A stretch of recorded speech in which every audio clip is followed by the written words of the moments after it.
दोस्तों नमस्कार। Tricky politics में आपका स्वागत है और मैं हूं आपका दोस्त विश्वजीत। दोस्तों, ये 21वीं सदी का दौर है और इस 21वीं सदी में हमारा देश भारत अपना 75वां इंडिपेंडेंस डे मना चुका है। इस 21वीं सदी में हमारा देश भारत कोई गरीब देश नहीं बल्कि एक विकासशील देश है। यह पूंजी निवेश का देश है, यह मुनाफा कमाने की देश है और शायद उस विकास का दौर है जिस विकास की सुधार की भी ज़रूरत है। ऐसे में पूरी दुनिया को वर्कर्स की मुहैया कराने वाला भारत एक बहुत बड़ी बाजार है। इस देश की कंज्यूमर्स इतनी ताकतवर है कि दुनिया की बाजार से कुछ भी खरीद पाने की ताकत रखती है। ये सारी बातें सुनने में बहुत अच्छा लगता है, लेकिन सच्चाई तो यही है कि आज भी हमारे देश की जनता अपना 2 वक्त की रोटी खरीद पाने की स्थिति में नहीं है। दोस्तों, इस 21वीं सदी में हमारा देश की जनता जिस महंगाई से जूझ रहे हैं वो शायद पहले कभी नहीं हुआ होगा। 2014 में जिस यूपीए गवर्नमेंट को 2G 3G की घोटाला और पेट्रोल डीजल की कीमतों पर बढ़ोतरी की वजह से जनता ने नकार दिया था, आज फिर उसी दिशा में एनडीए सरकार यानी मोदी जी की सरकार चल पड़ा है। हमें लगता है कि आज आपको कुछ आंकड़ों का रूबरू करवाते हैं। परसों ही मतलब 14 सितंबर को ही महंगाई का दर थोक कर आया है जो लगभग 11.39% है। इसके भीतर जब आप झांकिएगा तब आप समझ पाइएगा। थोक दर का मतलब होता है कि एक व्यापार जो दूसरी व्यापार को अपना सामान देता है, उसके बाद ही रिटेलर में जाता है और रिटेलर से कंज्यूमर सामान खरीदता है। चलिए अब महंगाई का दर देख लेते हैं। पेट्रोल का दर 61.57% बढ़ा है। एलपीजी गैस 48.17% बढ़ा है। तिलहन का 53% बढ़ा है। जो बेस मेटल होता है वो लगभग 27% बढ़ा है। केमिकल 12.11% बढ़ा है। टेक्सटाइल्स 17% बढ़ा है। फूड प्रोडक्ट जो मैन्युफैक्चरिंग होता है वो तकरीबन 12.5% बढ़ा है। मैन्युफैक्चरिंग प्रोडक्ट 11.5% बढ़ा है। ये सारी ईंधन जो है वो तकरीबन 26% बढ़ा है।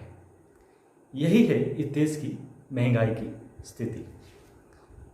दोस्तों, हिंदी में एक कहावत है, अपना काम बनता तो भाड़ में जाए जनता। ये बात हम आज आपको इसलिए कह रहे हैं क्योंकि जो वादे करके हर वो पॉलिटिकल पार्टी जनता की विश्वास को जीतते हुए चुनाव को जीते हैं और चुनाव जीतने के बाद उन वादों पर खरे नहीं उतरते तो फिर जनता के अंदर आक्रोश होती है, जनता गुस्सा करती है और शायद जनता के अंदर वो गुस्सा आने वाले चुनाव में जनता अपना वोट के जरिए जाहिर करती है। जिस 5 ट्रिलियन जीडीपी का हवाला देते हुए बीजेपी सत्ता में आया था, अब उनके लिए भी जीडीपी का मतलब ग्रॉस डोमेस्टिक प्रोडक्ट नहीं बल्कि गैस, डीजल और पेट्रोल की कीमतों पर बढ़ोतरी है। ऐसा हम नहीं बल्कि विपक्ष की नेता राहुल गांधी जी प्रेस कॉन्फ्रेंस करके बोल रहे हैं। वो तो ये भी बोल रहे हैं कि गैस, डीजल और पेट्रोल की कीमतों पर बढ़ोतरी करके 23 लाख करोड़ से भी ज़्यादा सरकार कमा चुके हैं। उन पैसों का सरकार ने क्या किया उनसे पूछिए। खैर, ये तो हो गया पॉलिटिकल बातें, हमें उस पर जाना नहीं चाहिए। आज अगर आप कहीं सफ़र कर रहे हैं, आज अगर आप रोड पे सफ़र कर रहे हैं, रेलगाड़ी में सफ़र कर रहे हैं या फिर हवाई सफ़र कर रहे हैं, तो आज आपके लिए हर वो सफ़र महंगा हो चला है।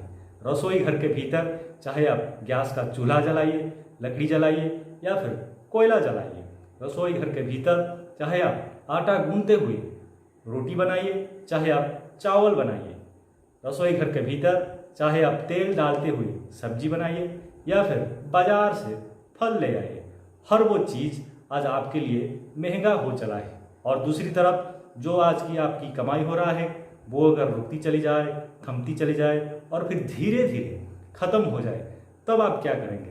सरकार को याद करेंगे या फिर अपनी कमाई का रोना रोएंगे?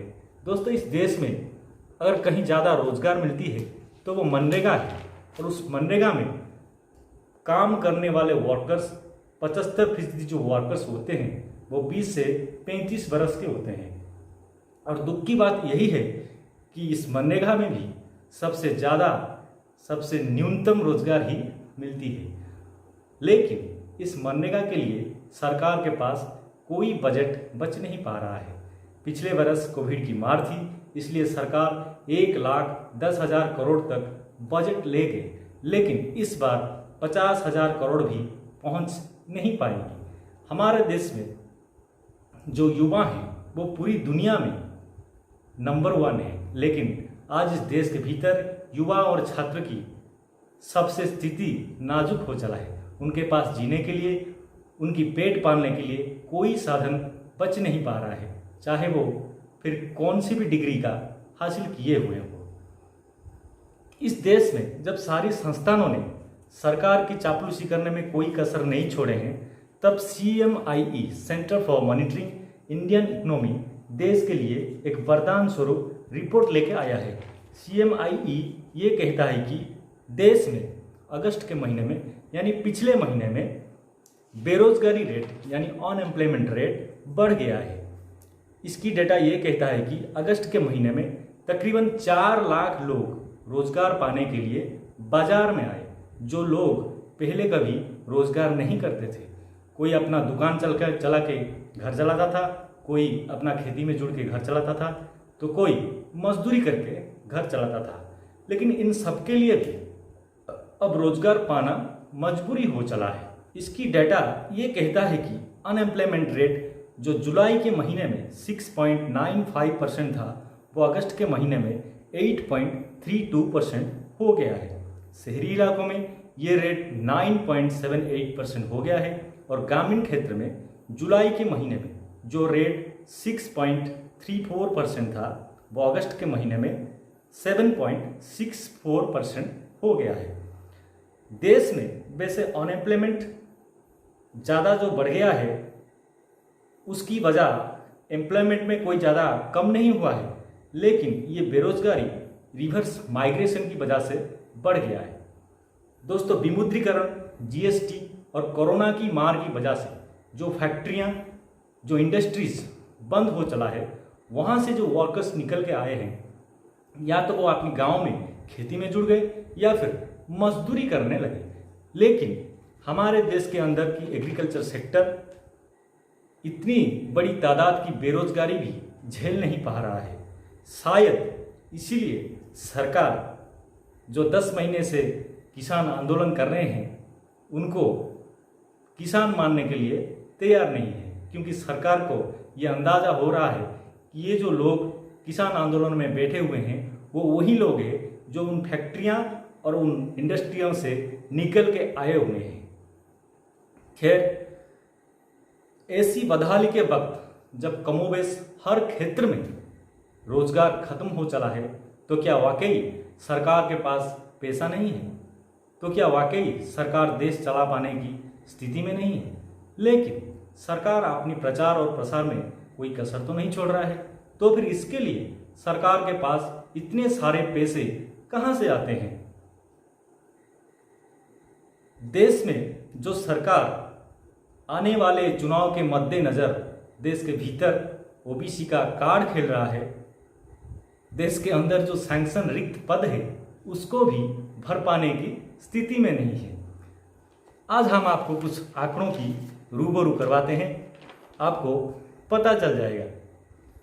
देश में जो सैंक्शन रिक्त पद है, जो सरकार ने पार्लियामेंट के भीतर जवाब दिया था कोविड से ठीक पहले, मार्च 2020 तक का ये डेटा सरकार ने दिया था।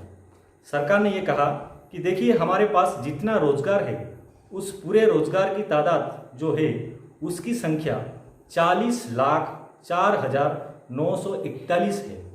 लेकिन इस 4,941 से जो लोगों को रख रखा है उसकी संख्या है 31,32,998, यानी तकरीबन 8,72,000 पद खाली पड़ा हुआ है।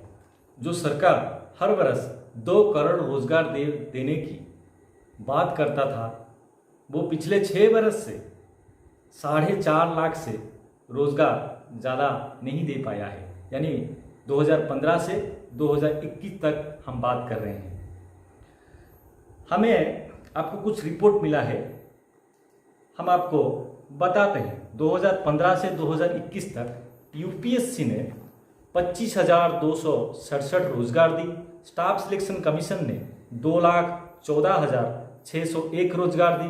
और रेलवे ने जो ये दावा करता है कि हमने इस देश के भीतर सबसे ज़्यादा रोजगार दी, उसने 2,04,945 रोजगार दी। सबको अगर आप जोड़ लें तो भी 4-4.5 लाख से ज़्यादा रोजगार नहीं बनेंगे। देश में जो मैन्युफैक्चरिंग सेक्टर है, कंस्ट्रक्शन क्षेत्र है, होटल क्षेत्र है, टूरिज्म क्षेत्र है, माइनिंग क्षेत्र है, और वो तमाम क्षेत्र जो सरकार इस दौर में प्राइवेटाइजेशन की ओर ले जा रहे हैं, उस क्षेत्र में देश में 60% से भी ज़्यादा लोग काम किया करते थे। लेकिन आज सबकी स्थितियां नाजुक हो चला है। जिस पीएसयू सेक्टर को सरकार आज बेचने पे तुला हुआ है, पीएसयू सेक्टर, इसका मतलब है public sector undertaking, public sector enterprises, उस क्षेत्र में यानी पीएसयू सेक्टर क्षेत्र में 2014 में जब मनमोहन सिंह जी की सरकार जा रही थी और मोदी जी की सरकार आ रही थी, तकरीबन 16 लाख से भी ज़्यादा लोग वहाँ पे काम करते थे। लेकिन ये रोजगार घटते घटते 2021 तक 9.25 लाख तक पहुँच गया है। दोस्तों, रोजगार दे पाना एक पुण्य का काम होता है, जबकि किसी की रोजगार ले लेना ये एक क्राइम होता है। कोरोना की मार की वजह से जब सारे क्षेत्र घाटे में चल रहा था, तब सत्ताधारी पार्टी यानी बीजेपी पार्टी की फंडिंग बढ़ रहा था, और उस पार्टी की सहयोगी 2-3 उद्योगपतियों की भी रोजगार बढ़ रहा था। हम हर 5 बरस में चुनाव को जीते हैं और उस चुनाव के जरिए देश में सरकार बनती है, और सरकार बनने के बाद सरकार अपने देश की जनता के लिए कल्याणकारी योजनाएं लेकर आती है। वो बार बार बताती है कि हमने इस देश के भीतर कौन सी विकास की लकीर खींची है, हमने इस देश के भीतर में कौन सा रिफॉर्म किया हुआ है, हमने आने वाले वक्त के लिए और हमने आने वाले पीढ़ियों के लिए हमारे भारत को कितना सुंदर बनाया है। और हमारे देश के भीतर वो सारी नागरिक अपनी चुनी हुई सरकार पर मोहित हो जाती है, खुश रहती है। लेकिन हमें लगता है कि आज 21वीं सदी में भी भारत के भीतर में जो सबसे बड़ी चुनौती उभर कर आया है, वो शायद लोकतंत्र से भी आगे की चुनौती हो चला है। यह चुनौती भारत के भीतर में लोकतांत्रिक शासक के तहत एक तानाशाही शासक को देखना नहीं चाहती है। दोस्तों, आपको ईस्ट इंडिया कंपनी का तो नाम याद होगा। ईस्ट इंडिया कंपनी ना तो भारत आ सकती है और ना ही ईस्ट इंडिया कंपनी सरीखी कोई कंपनी भारत को गुलाम बना सकती है।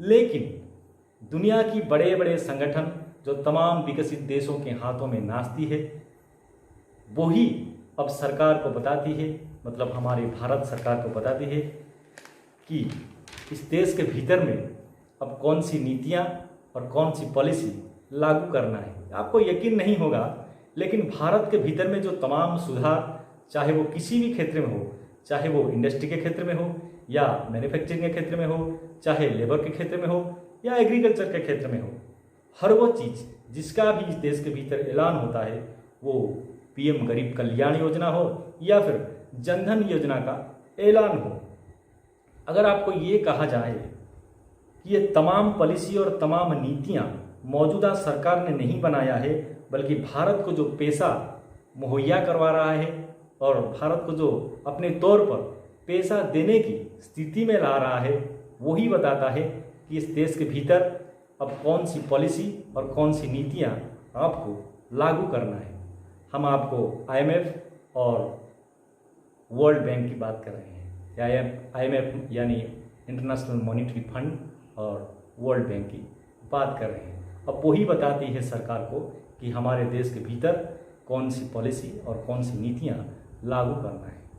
दोस्तों, कहते हैं कि किसी को इतना मत मारो ताकि उसके अंदर डर ही खत्म हो जाए।